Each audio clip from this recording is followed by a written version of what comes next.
Edad Media es un periodo donde se fomenta el temor de Dios y donde se conforma un espíritu de reconciliación. O sea, ya Dios no es un enemigo. Al final de la Edad Media, Dios ya no es un enemigo. El ser humano demuestra que por sí mismo tiene capacidades suficientes para salvarse. O sea, no todo es la intervención divina, sino que está en las manos del ser humano su salvación, y esto conduce inevitablemente a un proceso de reconciliación, que en última instancia es la esencia del cristianismo. Lo que pasa es que se había malinterpretado. El cristianismo se había convertido en una religión tiránica y esto era más bien una estrategia que tuvieron las autoridades, que eran las autoridades religiosas en aquella época. La autoridad política coincidía con la autoridad religiosa. Se convirtió en la tiranía del cristianismo en una forma de dominación, y no es hasta el final de la Edad Media que comienza a reinterpretarse el papel que tiene la iglesia, el papel que juega Dios, la iglesia como representante de Dios para el hombre, para el ser humano, y esto conlleva a la conformación de un espíritu. Fíjense, es el comienzo, se puede decir que es el fundamento de una espiritualidad, de un punto de vista antropocéntrico. Resulta bastante problemático distinguir entre Renacimiento y de Baja Edad Media. Yo siempre digo que el final de la Edad Media es al mismo tiempo el comienzo del Renacimiento. Fíjense, no estoy diciendo que la Edad Media termina y que comienza el Renacimiento, no, sino que en la medida en que va terminando la Edad Media, también va comenzando el Renacimiento. Se superponen estas dos etapas de una forma bastante evidente, pudiera decirse. Y por eso que es bastante problemático conceptualizar la idea del Renacimiento, porque no se puede separar la Baja Edad Media del periodo que se conoce como Renacimiento. Indudablemente se trata de un periodo artístico maravilloso, exuberante. Nunca antes se había verificado tanta producción artística, pero este periodo renacentista lo que hace es heredar de la Baja Edad Media la concepción naturalista y científica del mundo. Quiere decir que el punto de conexión que se puede establecer entre la Edad Media y el Renacimiento viene dado por la concepción naturalista y científica. No quiere decir que hayan sido científicos plenos, al menos desde el punto de vista nuestro, pero sí que desarrollan una concepción científica del mundo que el Renacimiento hereda y la lleva a su máximo de expresión. Es bastante problemático separar una etapa de la otra. De hecho, una buena manera de entender el Renacimiento es teniendo en cuenta que su primera etapa, que se conoce como el Trecento, ese es el nombre que se le da, viene del italiano 300, del 1300, o sea, el siglo XIV, 1300, siglo XIV. Es que el Trecento es el siglo del Giotto. Por lo tanto, esto quiere decir que el comienzo del Renacimiento es al mismo tiempo el final de la Edad Media. Coinciden plenamente. No hay ninguna necesidad de separar una etapa de la otra, ni siquiera desde el punto de vista metodológico. Muchos teóricos entusiastas, sobre todo posteriores a la Ilustración, se construyeron una imagen de Renacimiento que no tiene nada que ver con la realidad. Y eso se puede verificar cuando se investiga la historia, cuando se investiga el arte, las creaciones artísticas del momento. El Trecento, que es el comienzo del Renacimiento, es el siglo del Giotto. El Giotto fue un artista, como pudieron ver en la lección, naturalista. Es un artista en el que sobresale más que la cuestión religiosa, la concepción naturalista que tiene él del mundo que le rodea, y eso lo plasma en sus obras, a tal punto que muchas veces existe un desequilibrio. Uno nota que la intención de el Giotto es más que desarrollar un arte religioso, es desarrollar una concepción naturalista. ¿Por qué? Porque es la concepción que en ese momento está influyendo en todo el pensar medieval. Le sigue el 480, el siglo donde existe la mayor colección de arte, se puede decir, clásico. ¿Por qué? Porque es un arte que le debe mucho al clasicismo grecolatino, y de hecho cuando decimos que es la mayor colección de arte clásico, lo que estamos queriendo decir es que resucita en ese momento renace la comprensión clásica, los ideales clásicos. Y también se destaca por el inicio del coleccionismo de arte. O sea, el arte se convierte en un valor. El arte se utiliza para realizar determinadas transacciones que hasta ese momento eran impensables. No se había entendido todavía que la obra de arte pudiese tener un valor económico y formar parte del acervo económico de la humanidad. Y por último estaría el Cinquecento. El Cinquecento es el siglo de los genios. El 400 sería del 1400 al 1500. Y el 500 ya sería en el 1500, que es un siglo bastante convulso, pero al mismo tiempo es el siglo más esplendoroso porque es el siglo de los genios. Es donde se desarrolla por primera vez el concepto de genio.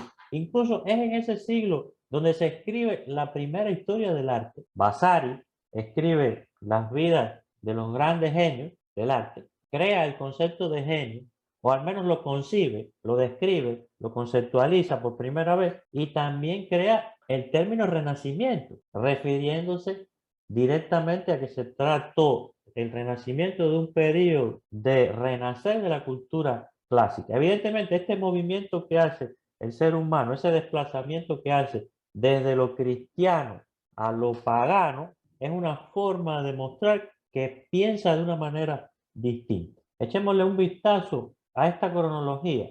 Aquí en esta cronología que ven en pantalla tenemos los principales acontecimientos que se dan durante el Renacimiento. Recuerden que técnicamente se dice que el Renacimiento comienza en el 1400, en el siglo XV, en el 480, pero la realidad es que se viene gestando desde el siglo anterior, desde la Edad Media y desde mucho antes todavía. Piensen cómo en esta cronología yo indico que en primer lugar en el siglo XIV, 1339, al 1453 se da la Guerra de los 100 años entre Francia e Inglaterra. En segundo lugar, 1348, la peste negra azota Europa, una epidemia que conduce a un cambio evidentemente de la mentalidad y de las estrategias de tipo económico. 1450, yo diría que desde 1440, siempre me encuentro por ahí testimonios de que la invención de la imprenta ocurrió un poquito antes, entre 1440 y 1450. Johannes Gutenberg inventa la imprenta. ¿Y qué viene consigo con esto? Con la invención de la imprenta. Se democratiza el conocimiento. En aquella época, acceder a un libro era una proeza. Un libro podía costar lo mismo que una finca. Había que gastar muchísimo dinero en estos libros hechos de pergamino. Evidentemente, con la imprenta se da un proceso de democratización de la lectura, pero eso no quiere decir que todo el mundo haya dejado de ser analfabeto de un día para otro, sino que eso fue un proceso largo y ese proceso se extiende hasta el Renacimiento también. Esa idea que nos dan de que el público del Renacimiento era una maravilla, que miraba a Miguel Ángel y suspiraba por él, eso muchachos, eso es mentira. Eso es una idea romántica que nos hemos hecho nosotros. El público del Renacimiento seguía siendo un público imbécil, analfabeto, que tenía muy poca sensibilidad por el arte. ¿Qué pasa? Hubo evidentemente algunas obras en aquella época que despertaban cierto espíritu nacionalista, etcétera, pero la idea de que todo el mundo apreciaba las obras de arte de los clásicos del Renacimiento, eso es una imagen romántica que nos hemos hecho en la actualidad. Al final es una imagen que se han hecho los investigadores para justificar muchas cosas que vienen después. Debe ser para darle más valor al presente, fundamentándonos en la riqueza artística del Renacimiento. Eso no nos puede llevar a cambiar la historia. Eso uno tiene que tener bastante cuidado con esa historia de ser lo más objetivo posible. 1452, nace Leonardo da Vinci, el genio da Vinci. Fíjense, si ustedes observan aquí, da Vinci nace en 1452. Quiere decir que su obra se desarrolla entre 400 y 500. No es un artista solamente del 400, del siglo XV, del 1400, del siglo del 1400, sino que es un artista que se desarrolla y que alcanza su nivel máximo creativo durante el 580. Se puede decir que Leonardo da Vinci es el hombre, el ser humano del Renacimiento, es la expresión del ser humano del Renacimiento. ¿Por qué? Porque no solo es pintor, sino que también es un renombrado científico.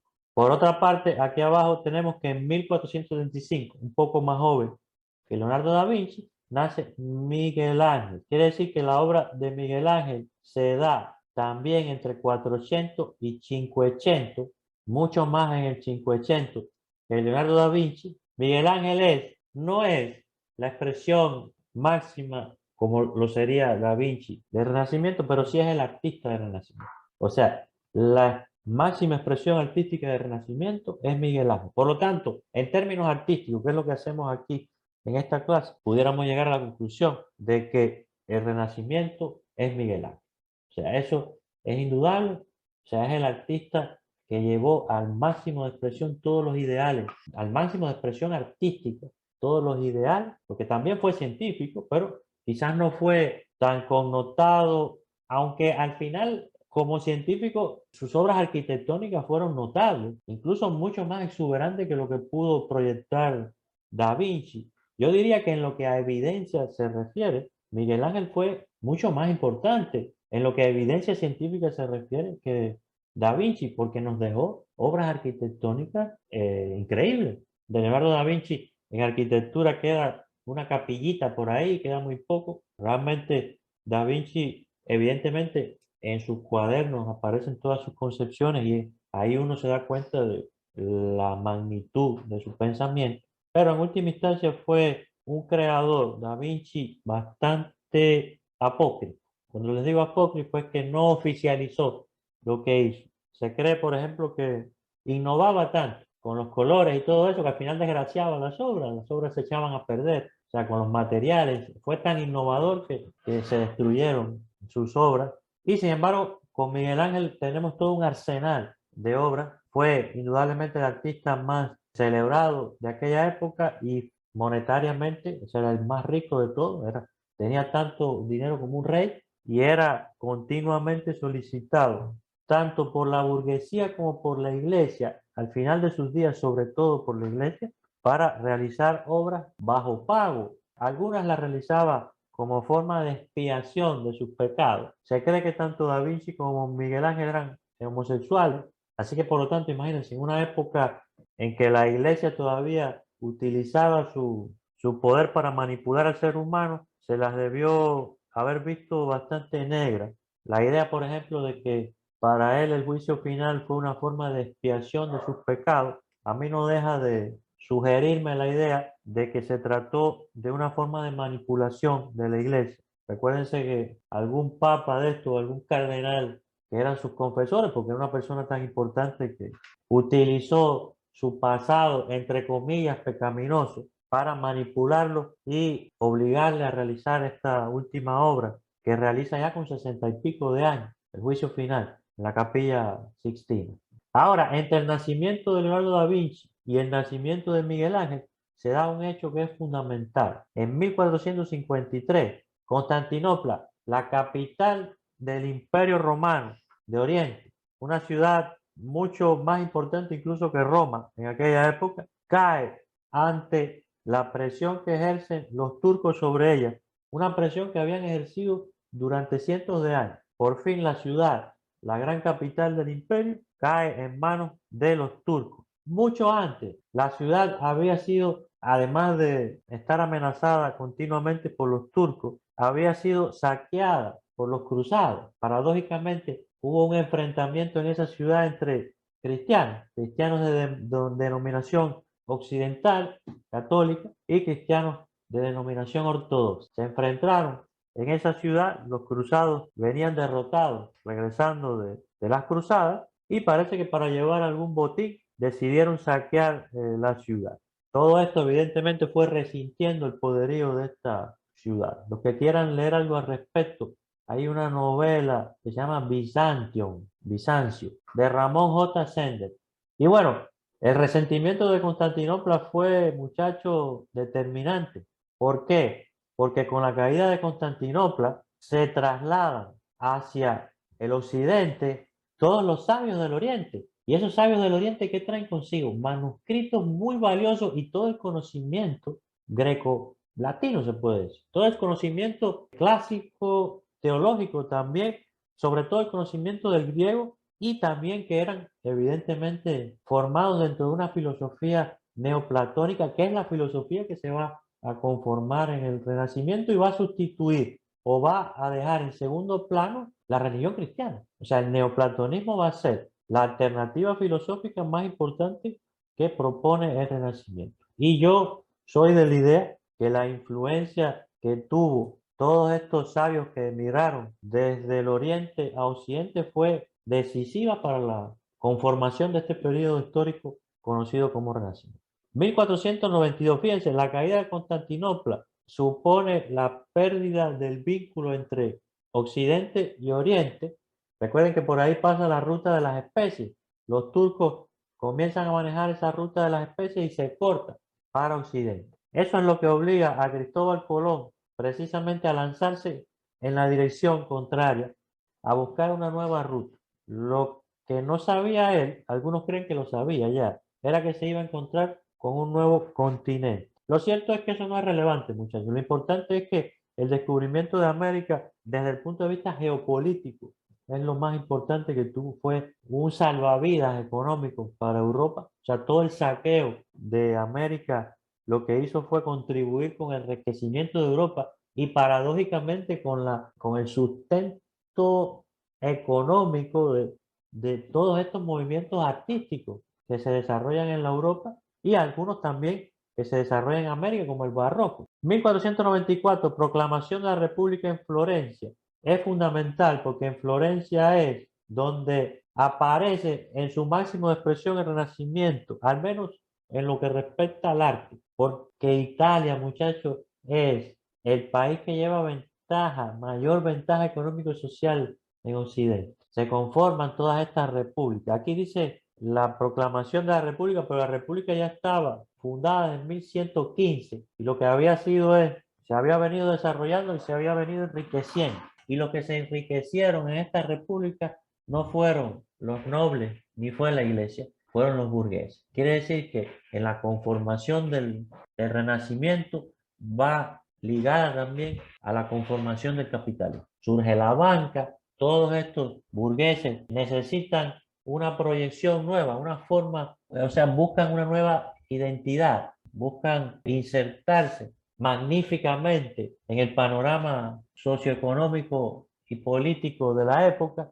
y qué mejor manera de hacerlo que a través de la propaganda artística. Entonces se convierten en mecenas, tenían tanto dinero que se podían dar el lujo de contratar todo tipo de artistas para que le hicieran la corte a él. Así que una idea muy interesante es que el arte evoluciona parejo con la formación o la transformación que sufre la burguesía.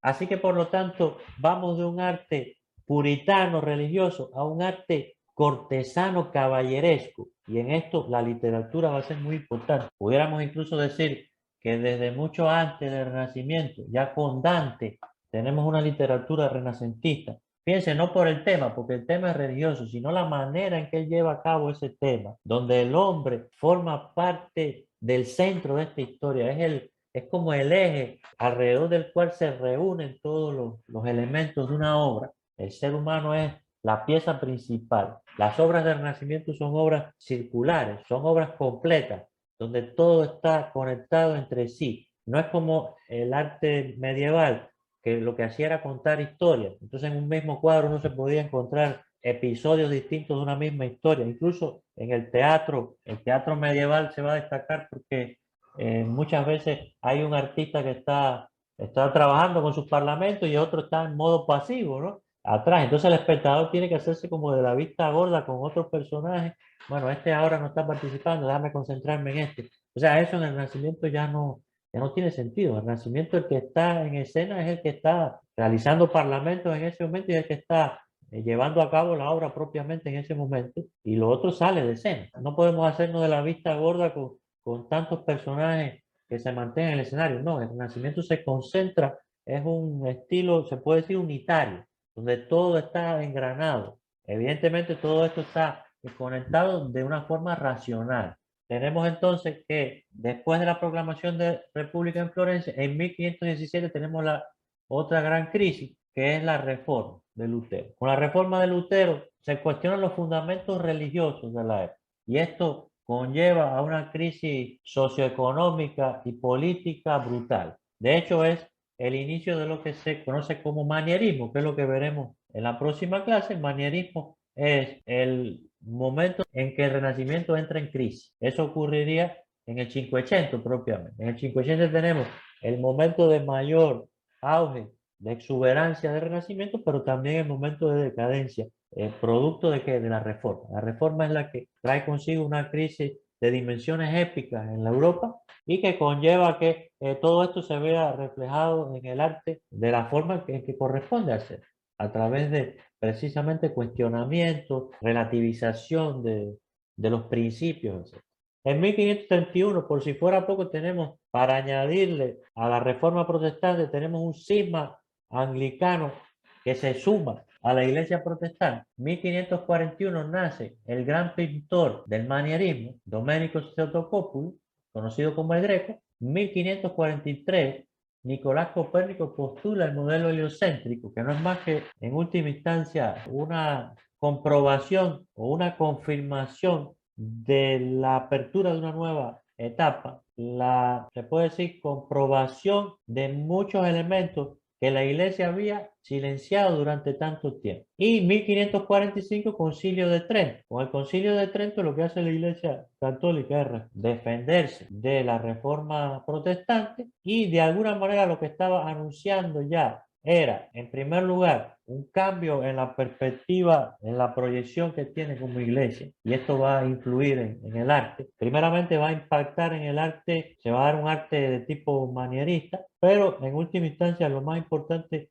del Concilio de Trento es que se superpone aquí otra época y es el barroco. El barroco comienza con el Concilio de Trento. Ahora, ¿qué quiere decir? Cuando decimos que el descubrimiento de la naturaleza y el hombre es, pudiera decirse, la principal conquista del hombre del Renacimiento. Fíjense, no la inventó. El ser humano del Renacimiento no descubre por primera vez en esa época la naturaleza y el hombre. Ya lo venía haciendo desde el gótico. Ya vimos cómo existía todo un movimiento pseudocientífico, se puede decir, que estaba realizando estudios y esos estudios lo empujaron hacia una comprensión más profunda de la naturaleza y el hombre inevitablemente al antropocentrismo. Se puede decir que la concepción naturalista científica es lo que conlleva ya desde el gótico a la conformación de una visión, de un punto de vista antropocéntrico. Incluso de una forma casi silogística, yo diría que o la concepción naturalista científica conlleva a la formación de un ideal antropocéntrico o al revés. Los ideales antropocéntricos conllevan a una comprensión naturalista científica del mundo. Se trata de dos procesos que se dan en retroalimentación. Entonces, ¿qué es lo que pasa con el arte? El arte deja de ser en el Renacimiento un símbolo. No hace falta que el arte sea simbólico ya. El arte pasa de ser símbolo a reproducción científica. Fíjense, reproducción científico-racional. Hay muchos ejemplos en las obras de arte de esta época donde se puede palpar la idea de que lo religioso pasa a un segundo plano. Ahora, tengo que advertir algo. Lo religioso pasa a un segundo plano. La idea de la temor de Dios y la reconciliación pasan a un segundo plano, pero no desaparece. Es un error histórico considerar que el origen del ateísmo moderno se dé en el Renacimiento. El ser humano del Renacimiento no deja de ser religioso, lo que cambia, sin embargo, son las prioridades que tiene. Sigue creyendo en la iglesia como institución, pero se cuestiona, sin embargo, cuestiones que tienen que ver con el clero, con el poder del clero. Fíjense que esto es lo que lleva precisamente a la reforma. Se puede decir que Lutero es un hombre del Renacimiento. El cuestionamiento que se hace Lutero en esa época es un razonamiento propio de un hombre del Renacimiento. O sea, ¿por qué la iglesia está vendiendo la salvación? O sea, se puede vender la salvación. Desde el punto de vista lógico, él llega a una reforma. O sea, él se cuestiona la autoridad religiosa. No se cuestiona la iglesia desde el punto de vista de la institución sagrada, se puede decir. Lo que se está cuestionando es cómo se maneja esta iglesia, cómo los seres humanos, el clero propiamente, maneja esta iglesia. Así que el arte se libera de las cadenas de la iglesia, a pesar de que la iglesia compra muchas obras de arte o le paga a muchos artistas. La iglesia también se convierte en mecenas de artistas.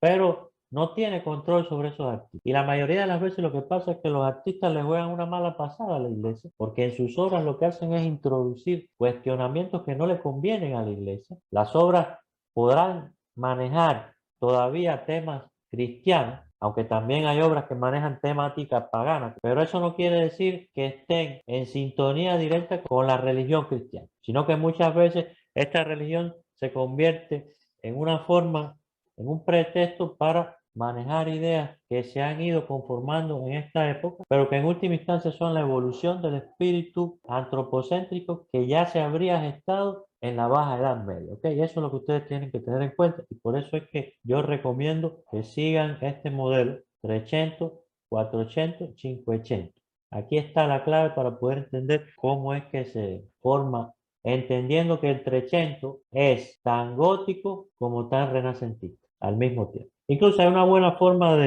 de poder constatar cómo se dan los contrastes en este periodo, es observar lo que pasa con el arte del norte de Europa y de los países mediterráneos. En los países mediterráneos va a haber un arte mucho más sensual, mucho más revolucionario, se puede decir, en Italia sobre todo. Y sin embargo, hacia el norte es un arte que todavía sigue un poco apegado al espíritu de la Baja Edad Media. Todo esto, evidentemente, con el paso del tiempo se va a ir volviendo más uniforme. El Renacimiento, digamos que va a ir convirtiéndose en un estilo completamente europeo. Desde el punto de vista filosófico y que tiene una proyección religiosa, el neoplatonismo pasa a ser, sustituye la autoridad de la iglesia. Ahora, la pregunta que yo me hago, ¿acaso el cristianismo no es en buena medida neoplatónico? Hay muchas ideas del cristianismo, como esta separación entre alma y cuerpo, que suele establecerse sobre todo en el occidente cristiano, que le deben mucho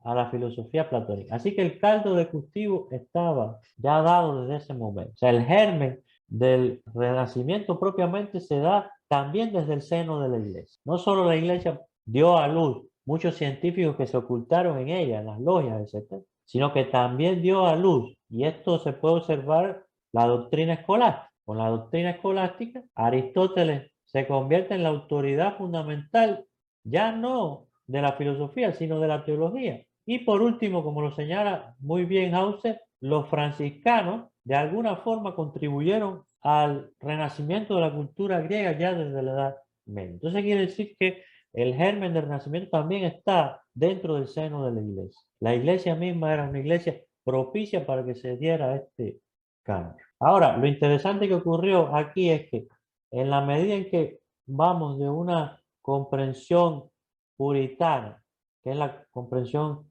eclesiástica, a una comprensión liberal, que vendría a ser la comprensión que tiene la burguesía, que es el sistema que se impone ya en el Renacimiento, esta burguesía tiene una comprensión liberal, pero al mismo tiempo, en la medida en que esta burguesía acumula riqueza, llega un momento en que se dedican solamente a gastar el dinero y se convierten entonces en conservadores.